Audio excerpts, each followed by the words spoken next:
My name is Eleanor Phillips.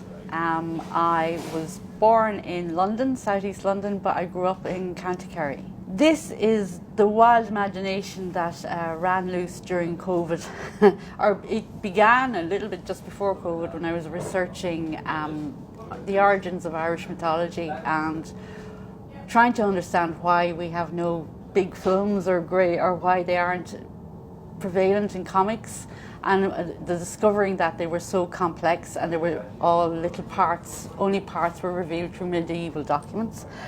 So it took me on a journey looking at these gods and goddesses, but then COVID happened and then the madness of the internet was my only companion, and the two merged. You know, you have Iron Man, you have Thor, right? So you have the film Thor, and it's based on a Norse god. And a lot of the kind of Marvel comics would be based on some form of mythology that already exists in the world. But Irish mythology isn't in it, and yet the stories are as big, and the possibilities of them are huge. So to not see that in film is kind of, or even in comics, you know, I think there's a little bit of Cuchulainn when he's Setanta, but there's not enough, you know. And I discovered these two women who had really dug into them, and they were using the UCC archive where medieval manuscripts are uploaded and they're transcribed by volunteers, and they were using those documents to create a podcast called Story Archaeology, and they really dug into a handful of the people featured in the mythology, and it was eye-opening. It was eye-opening because they looked at the old Gaelic and the translations and what they actually meant and the story. So there's kind of creation stories there, there's archaeological story or agricultural stories there.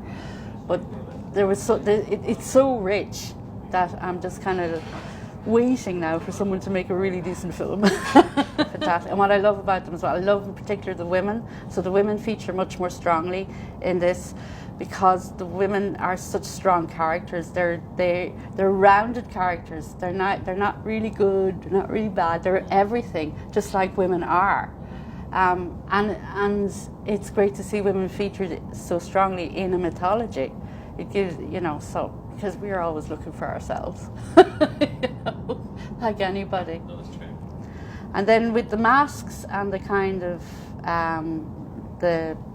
the photographs, I suppose, it's that same moment of looking for mythology. What's the future mythology going to look like? What will we genetically become if we allow for the ecological disasters that are forecast to continue? Will we adapt? How will we adapt? Will we mutate ourselves into kind of genetic plastic-eating worms? Like, you know, it's just, that's the way my mind went during COVID. It was like, what are the possibilities? What can we become supernaturally? Along, you know, from the mythological to the possibilities of the future mythology, if you like, you know. The idea, the setup was, again, it was that, like, you know, Earth is unlivable. So Elon Musk and all his offspring took off to Mars. They set up their planet there. They wait for 30,000, you know, for a couple of thousand years, and in 3023 or whatever, they come back to Earth. Mostly they're mining for minerals, but they came back to see if there was anything left, and so what they find is what they brought back to here. So technically we're on Mars, and we've created a kind of museum out of one of the spare cloning galleys that we had, and so we show off what we found, what we could find on planet Earth, but we could only stay for a short base of time, so we didn't find a whole lot because we need more time, and it's still chemically sick, the Earth. You know? So that's the basis for it, really.